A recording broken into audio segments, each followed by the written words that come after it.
Vicky Foxcroft. Thank you, Mr. Deputy Speaker. Can I start by declaring an interest? I'm a proud member of both Unite the Union and GMB. And prior to being elected to this place, I worked for Unite the Union for over a decade. And I know firsthand the amazing work that trade unions do in representing their members in the workplace. And contrary to what some members on the benches opposite may have us believe, trade unions want their workplaces to thrive.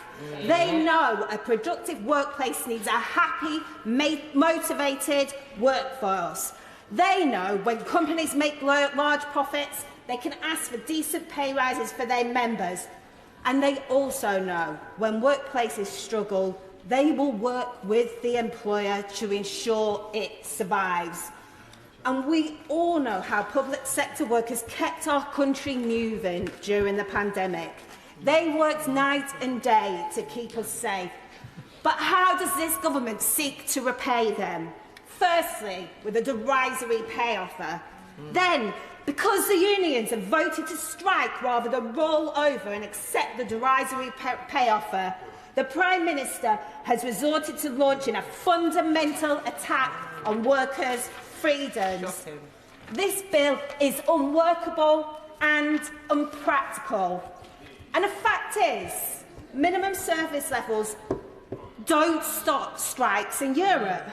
Between 2010 and 2020, France lost almost 6 times as many days to strikes as the UK, and Spain lost more than twice as many.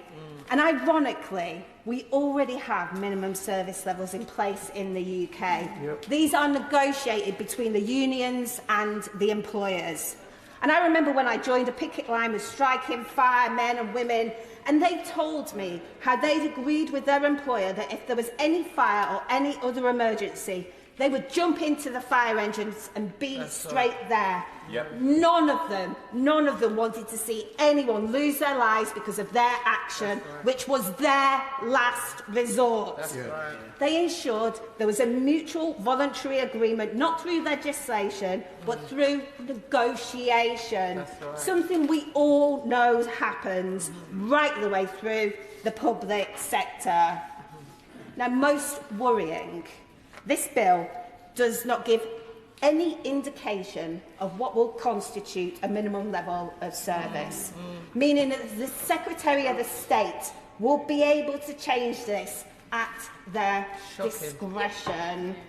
It seems to me that having stretched public services and the workforce to breaking point, the government's solution is to create conditions in which workers can be forced into work and are unable to withhold their labour no matter what the employer does. Is that really the kind of Britain that we want to be part of? No. One in which workers' freedoms are being restricted to the extent that they could potentially be sacked for standing up for their rights. Can I ask the Honourable Lady, what would the Honourable Lady say to those members of the RMT who actually decided to come back to work before Christmas because they didn't agree with what the union was doing? Democracy, is that right? That's democracy. And trade unions are subject to the most vigorous legislation when they're balloting. And trade union money is the cleanest money in politics.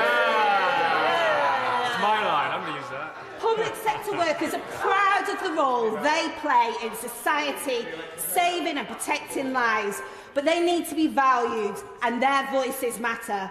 When our NHS workers say they are worried about public health and the NHS, we need to listen, not curtail the right for their voices to be heard. The government could and should have negotiated with the trade unions to get a decent settlement. They need to listen closely to the concerns that workers across the country have been raising. I thoroughly believe when we work together, we achieve better outcomes. Trade union rights are human rights. I defend their right to strike, and I will be voting against this bill.